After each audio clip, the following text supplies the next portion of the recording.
मैं वीरेंद्र कुमार सिंह, प्रवक्ता, राजकीय जुबली इंटर कॉलेज गोरखपुर। सीखने सिखाने की इस नई विधा में बच्चों आप सभी का स्वागत है।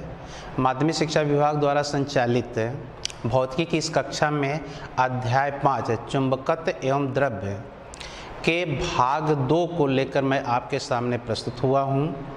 साथ ही साथ आज हम देखेंगे कि इस भाग 2 के अंतर्गत हमारे क्या क्या विषय हैं। उन विषय को पहले जान लेते हैं, उसके बाद फिर आगे हम देखते हैं।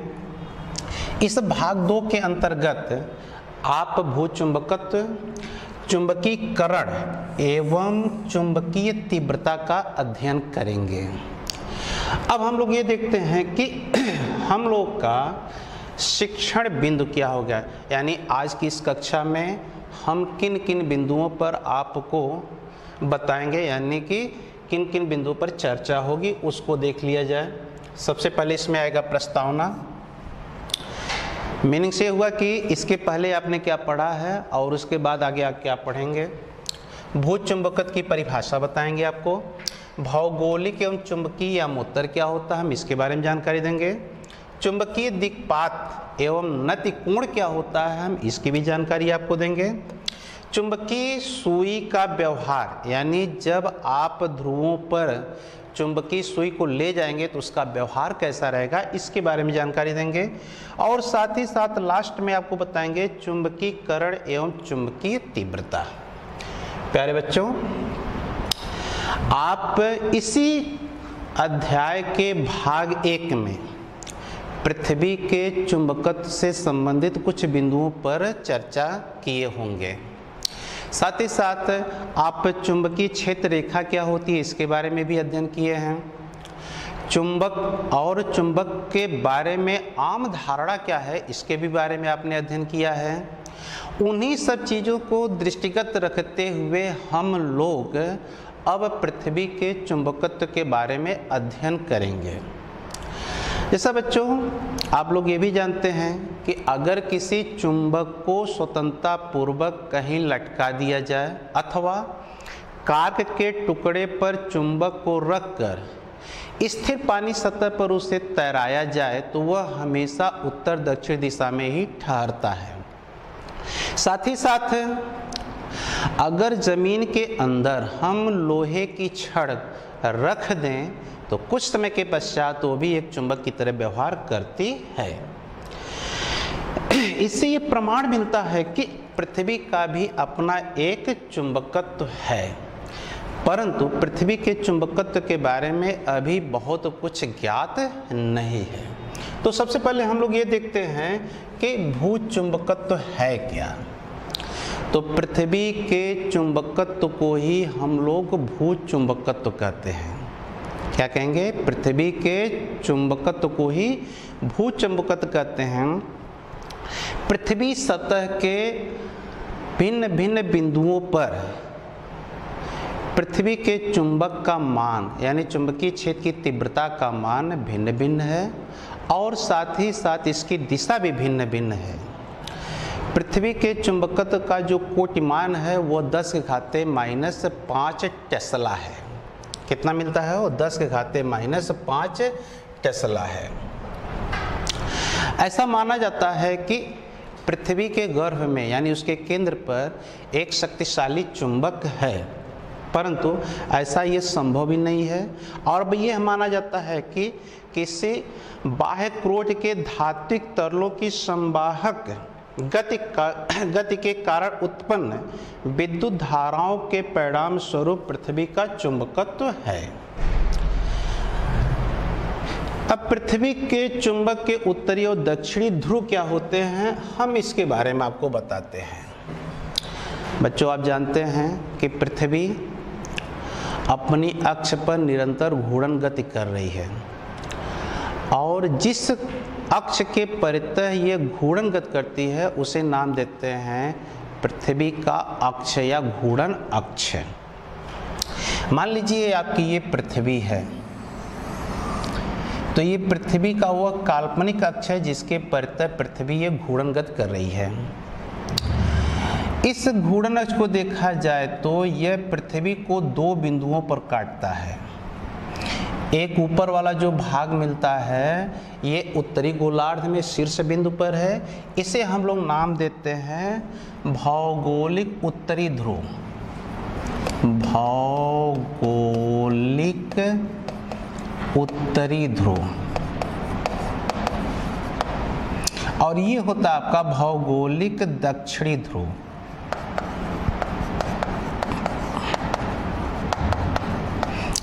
तो दो ध्रुव मिले, भौगोलिक उत्तरी ध्रुव जो कि आधे से ऊपर शीर्ष बिंदु पर है, भौगोलिक दक्षिणी ध्रुव जो कि आधे से नीचे शीर्ष बिंदु पर है। ठीक। अब पृथ्वी के अंदर ऐसा माना जाता है कि एक चुंबकीय द्विध्रुव है और उस चुंबकीय द्विध्रुव के दोनों ध्रुवों को मिलाने वाली जो काल्पनिक रेखा है वह पृथ्वी सतह को दो बिंदुओं पर काटती है। एक बिंदु ये हो गया और ये दूसरा बिंदु ये हो गया जो कि ये सतह पर है। इन बिंदुओं को हम लोग चुंबकीय ध्रुव कहते हैं। क्या नाम देंगे? चुंबकीय ध्रुव। वह चुंबकीय ध्रुव जो भौगोलिक उत्तरी ध्रुव के समीप होता है उसे चुंबकीय उत्तरी ध्रुव कहते हैं और इसे मार्क करते हैं NM से। साथ ही साथ वह ध्रुव जो भौगोलिक दक्षिणी ध्रुव के समीप होता है उसे हम लोग नाम देते हैं चुंबकीय दक्षिणी ध्रुव और इसे मार्क करते हैं SM से। पृथ्वी के चुंबकीय द्विध्रुव का चुंबकीय अक्ष और भौगोलिक घूर्णन अक्ष ये दोनों संपाती नहीं है, बल्कि ये इनके बीच कुछ कोण होता है। वर्तमान समय में इसका मान 11.3 डिग्री है। जैसा कि आप लोग जानते होंगे कि क्षण चुंबक के कारण चुंबकीय जो बल रेखा होती है वह नॉर्थ पोल से निकलती है, साउथ पोल से होते हुए यहाँ पर पहुँच जाती है। यहाँ पर पृथ्वी के चुंबकत्व में देखा जाए तो चुंबकीय क्षेत्र रेखाएं चुंबक की उत्तरी ध्रुव पर प्रवेश करती हैं, यहाँ प्रवेश करती हैं और साथ ही साथ चुंबकीय दक्षिणी ध्रुव से बाहर निकलती हैं। इसका तात्पर्य ये हुआ कि पृथ्वी का जो चुंबक है उसका दक्षिणी ध्रुव उत्तरी गोलार्ध में है और पृथ्वी के चुंबक का उत्तरी ध्रुव ये आपका दक्षिणी गोलार्ध में है और पृथ्वी के चुंबक का दक्षिणी ध्रुव उत्तरी गोलार्ध में स्थित है। ऐसी स्थिति में हम लोग ये देखते हैं कि जो पृथ्वी का अपना चुंबक है वह चुंबक ये हो गया आपका घूर्णन अक्ष, ये हो गया पृथ्वी के चुंबक का चुंबकीय अक्ष और इस चुंबकीय अक्ष में देखा जाए तो ये चुंबकीय उत्तरी ध्रुव था NM, ये चुंबकीय दक्षिणी ध्रुव था SM। यहाँ पर चुंबक का जो ध्रुव होगा ये दक्षिणी ध्रुव होगा और यहाँ जो होगा चुंबक का ध्रुव ये उत्तरी ध्रुव होगा। आइए अब हम लोग देखते हैं कि भौगोलिक यामोत्तर क्या होते हैं। आप जानते हैं कि पृथ्वी के उत्तरी भौगोलिक उत्तरी ध्रुव और भौगोलिक दक्षिणी ध्रुव को मिलाने वाली रेखा को घूर्णन अक्ष कहते हैं। इस घूर्णन अक्ष से होकर जाने वाले ऊर्ध्वाधर तल को हम लोग भौगोलिक यामोत्तर कहते हैं।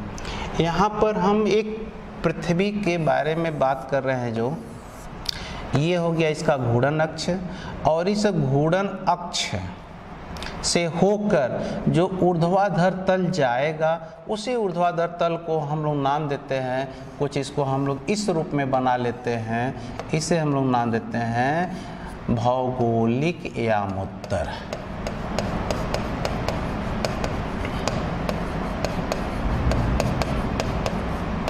ये हो गया आपका भौगोलिक यामोत्तर।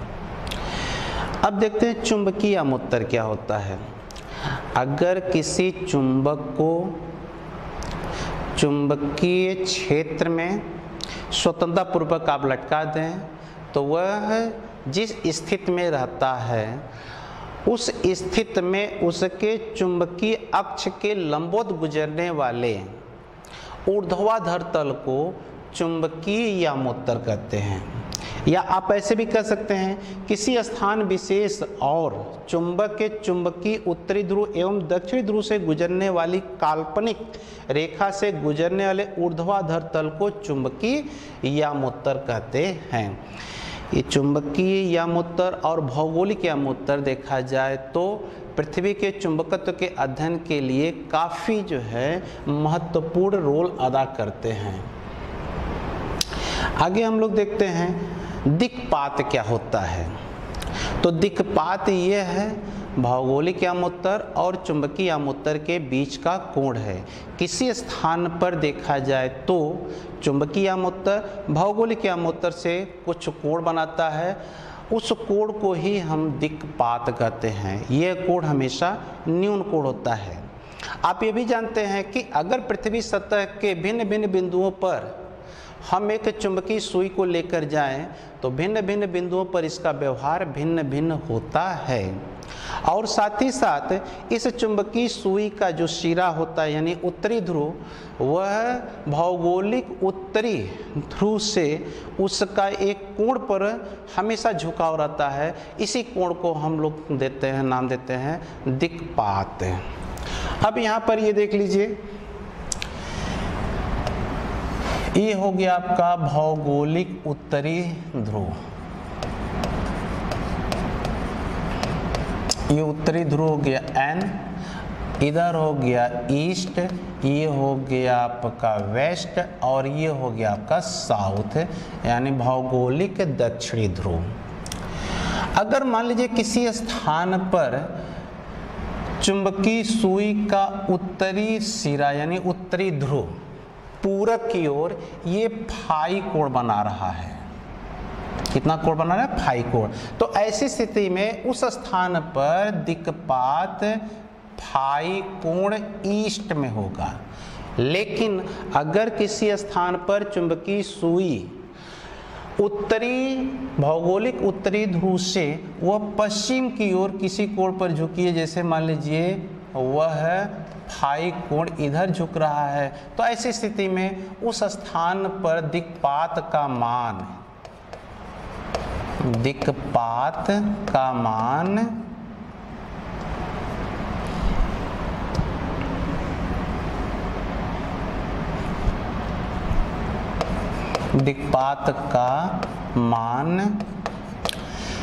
फाई डिग्री वेस्ट होगा। तो चुंबकीय सुई जो हम लिए हैं उसके पूरब की ओर अथवा पश्चिम की ओर झुकाव के अनुसार ही देखा जाता है कि दिक्पात का मान है। वर्तमान में देखा जाए तो भारत में यह दिल्ली में 0 डिग्री 41 मिनट ईस्ट में है और मुंबई में देखा जाए तो 0 डिग्री 58 मिनट वेस्ट में है। साथ ही साथ पृथ्वी के चुंबकत्व के अध्ययन में इसका भी एक महत्वपूर्ण रोल है यानी महत्वपूर्ण अदा करता है ये। अब देखते हैं नमन कोण या आनत कोण क्या होता है। यदि कोई चुंबकीय सुई चुंबकीय आमोत्तर में घूम सके तो वह क्षैतिज के साथ एक कोण बनाती है जिसे हम लोग नमन कोण या आनत कोण कहते हैं। इसका तात्पर्य हुआ कि पृथ्वी के चुंबकत्व का यानी पृथ्वी के चुंबकीय तीव्रता क्षैतिज के साथ एक कोण बनाती है, उस कोण को हम लोग कहते हैं आनत कोण। आनत कोण का मान भिन्न भिन्न जगह पर भिन्न भिन्न होता है। अगर आप पृथ्वी सतह पर चलें तो दो बिंदु आपको ऐसे मिलेंगे जहां पर कि नमन कोण या आनत कोण का मान 0 होता है। इन बिंदुओं को मिलाने वाली रेखा को चुंबकीय निरक्ष कहते हैं। तो ये दो बिंदु ऐसे हो गए जहां आपको आनत कोण 0 डिग्री मिलेगा। लेकिन दो बिंदु ऐसे यहाँ मिलते हैं जहाँ की नमन कोण का मान 90 डिग्री होता है। ठीक है, ये होते हैं आपके चुंबकीय ध्रुव पर। तो चुंबकीय ध्रुव पर आनत कोण ये 90 डिग्री का होता है, जबकि चुंबकीय निरक्ष रेखा पर इसका मान 0 होता है। इसके अलावा भिन्न भिन्न जगह पर आप ले जाएंगे तो इसका मान अलग अलग पाया जाता है।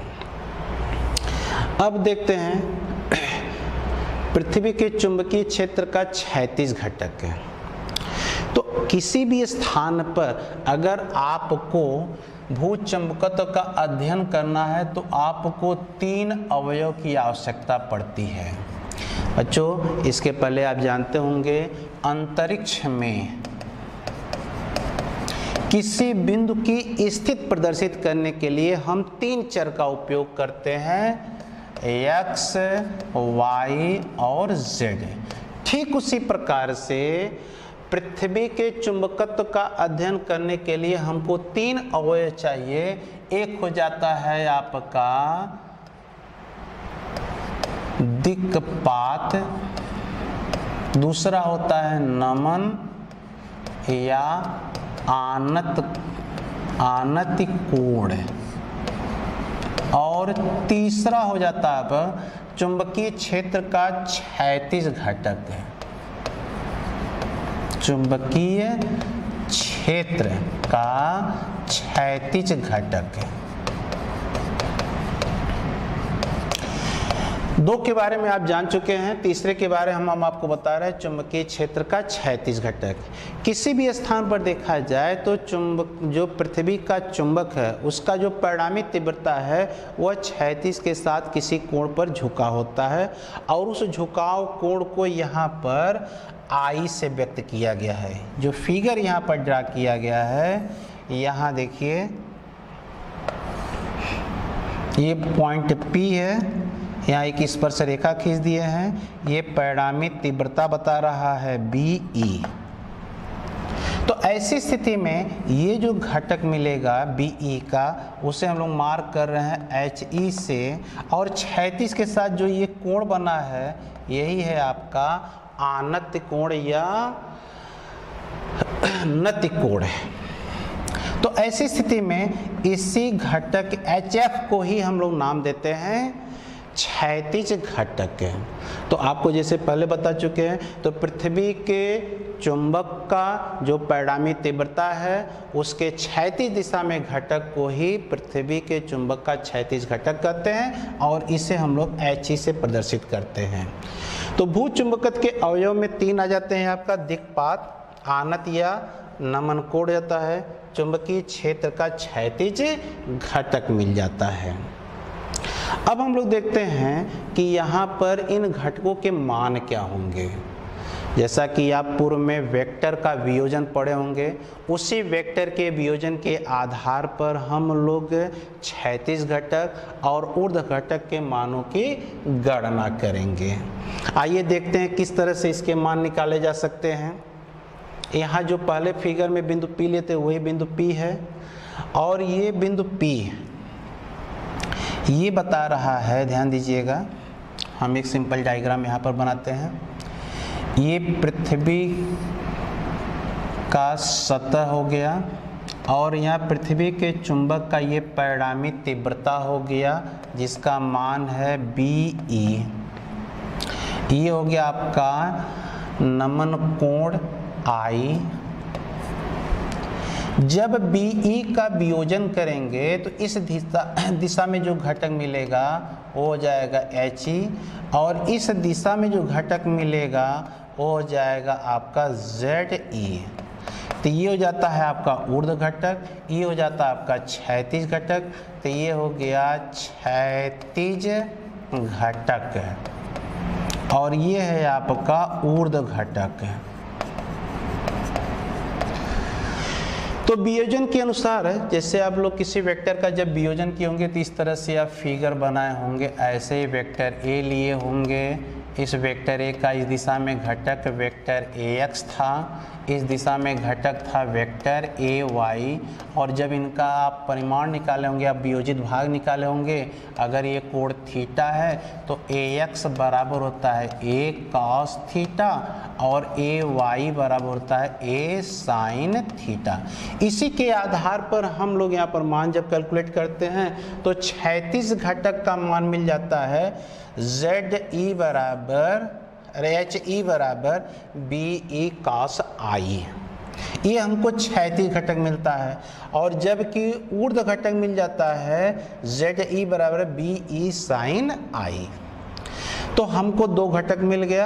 अब क्या करते हैं, ये समीकरण 1 हो गया, ये समीकरण 2 हो गया। समीकरण 1 और 2 से आप क्या करिए कि समीकरण 1 में समीकरण 2 से भाग कर दीजिए। तो जैसे ही आप भाग करेंगे आप पाएंगे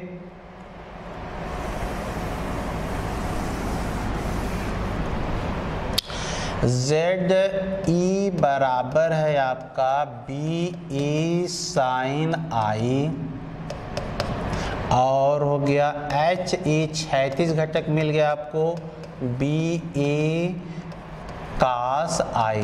ये समीकरण 1 है आपका, ये समीकरण 2 है। जब आप समीकरण 1 में समीकरण 2 से भाग करेंगे तो बाएं पक्ष में जाएगा आपका ZE बटे HE बराबर हो जाएगा B से कैंसिल आउट होगा, यहाँ हो जाएगा आपका साइन I बटे cos ऑफ I। तो ZE बटे HE बराबर हो जाएगा साइन I बटे cos I बराबर हो जाता है आपका tan I। अब यहाँ पर आप tan I पा गए हैं। इसी प्रकार अगर समीकरण 1 और 2 को वर्ग करके जोड़ देते हैं तो जोड़ने की स्थिति में आप पा जाएंगे सीधे ऐसे कि BE square is equal to HE square plus ZE square, और BE बराबर हो जाएगा HE square plus ZE square. ये समीकरण नंबर 4। समीकरण 2, समीकरण 4 और दिक्पात अगर इतना आपको पता है तो ऐसी स्थिति में पृथ्वी के किसी भी स्थान पर भूचंबकत्व के बारे में अध्ययन कर सकते हैं, और ये सबसे सहायक होते हैं।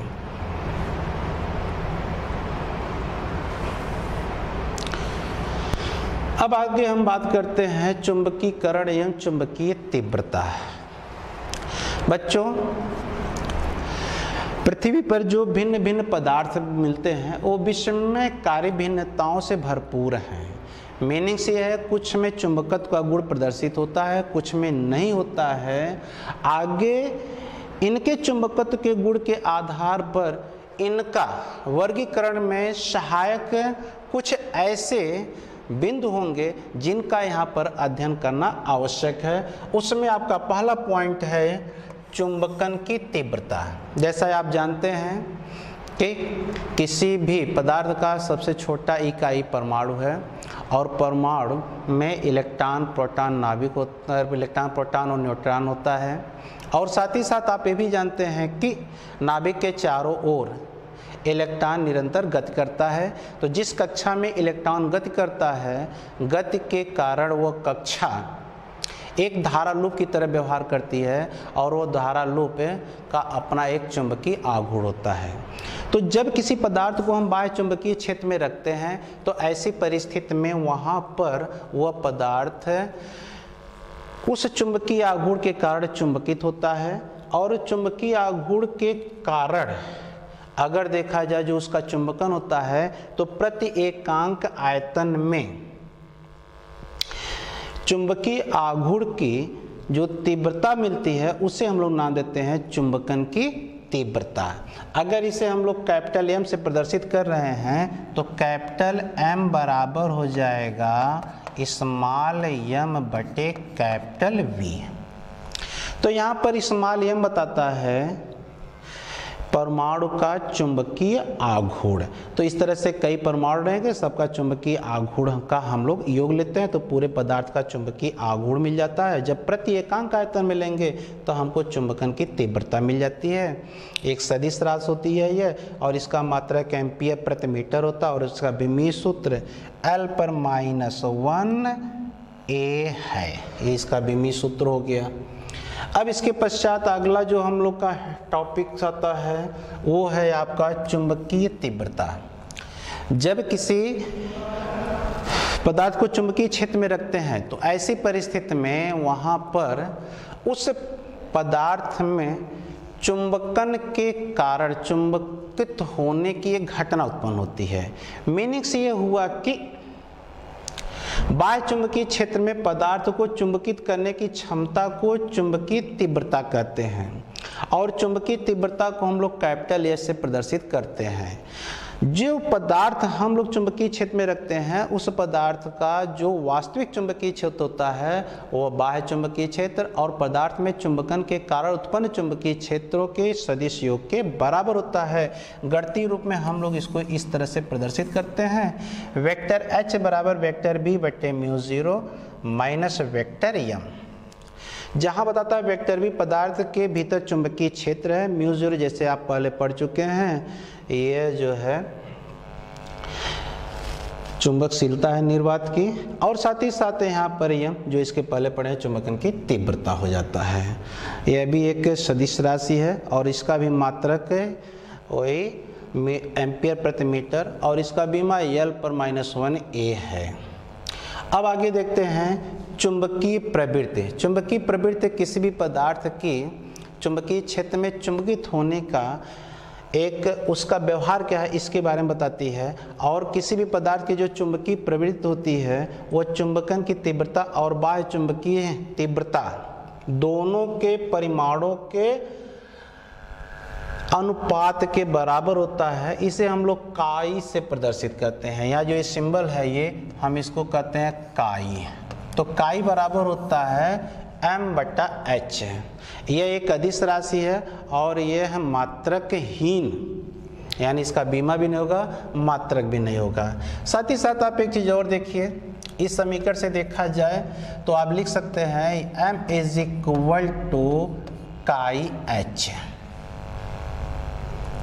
वेक्टर रूप में और वेक्टर m बराबर काई वेक्टर h भी लिख सकते हैं। इसके आगे आता है चुंबकशीलता। अब चुंबकशीलता देखिए क्या कहता है, किसी माध्यम की चुंबकशीलता माध्यम के भीतर उत्पन्न कुल चुंबकीय क्षेत्र एवं बाह्य चुंबकीय क्षेत्र की तीव्रता के परिणामों के अनुपात के बराबर होता है। यानी म्यू बराबर हो जाता है B/h, इसका मात्रक हो जाता है न्यूटन प्रति एम्पीयर स्क्वायर और विमीय सूत्र हो जाता है m L T पर -2 A पर -2। यह एक अदिश राशि होती है। अब आता है आपेक्षिक चुंबकशीलता। तो जब हम लोग माध्यम की चुंबकशीलता निर्वात की चुंबकशीलता के सापेक्ष निकालते हैं तो ऐसी परिस्थिति में जो हमको नई राशि मिलती है उसका नाम है आपेक्षिक चुंबकशीलता। यानी माध्यम की चुंबकशीलता और निर्वात की चुंबकशीलता का अनुपात ही आपेक्षिक चुंबकशीलता होता है। सबसे लास्ट में बच्चों हम लोग देखेंगे कि आपेक्षिक चुंबकशीलता और चुंबकीय प्रवृत्ति में क्या संबंध होता है। आप लोग एक समीकरण पढ़े होंगे इसके पहले कि वेक्टर H बराबर था आपका वेक्टर B बटे म्यू 0 माइनस वेक्टर M। इससे आप पा गए हैं वेक्टर B बराबर, आप दोनों पक्षों में म्यू 0 से मल्टीप्लाई कर दीजिएगा तो पाइएगा वेक्टर B बराबर जाएगा vector H mu 0 vector H plus mu 0 vector M। आपको ये समीकरण मिल जाएगा। पुनः इसके पहले जो आप प्राप्त कर चुके हैं कि वेक्टर M बराबर होता है काई वेक्टर H। ये मान जब आप यहाँ रखेंगे तो आपको मिलेगा वेक्टर काई vector H plus vector H। अब यहाँ पर क्या करिए वेक्टर H को कॉमन ले लीजिए, इस तरह से आपको एक इक्वेशन मिल जाता है। आगे प्रोसीडिंग करेंगे तो आप पाएंगे म्यू बराबर वेक्टर B बटे वेक्टर H से, तो वेक्टर B बराबर हो जाता है म्यू H, इसलिए mu H vector equal to हो जाएगा म्यू 0 काई प्लस 1 वेक्टर H। दोनों पक्षों से आप क्या करिए कि इसको आप हटा दीजिए तो आपको एक रिलेशन मिल जाता है, और इस रिलेशन के आधार पर आप पा जाते हैं कि आपेक्षिक चुंबकशीलता जो होती है वह काई प्लस 1 के इक्वल होती है। तो बच्चों ये था सेकंड पार्ट, हम थर्ड पार्ट आपके लिए तुरंत जल्द लेकर आएंगे। आज के लिए बस इतना ही, धन्यवाद।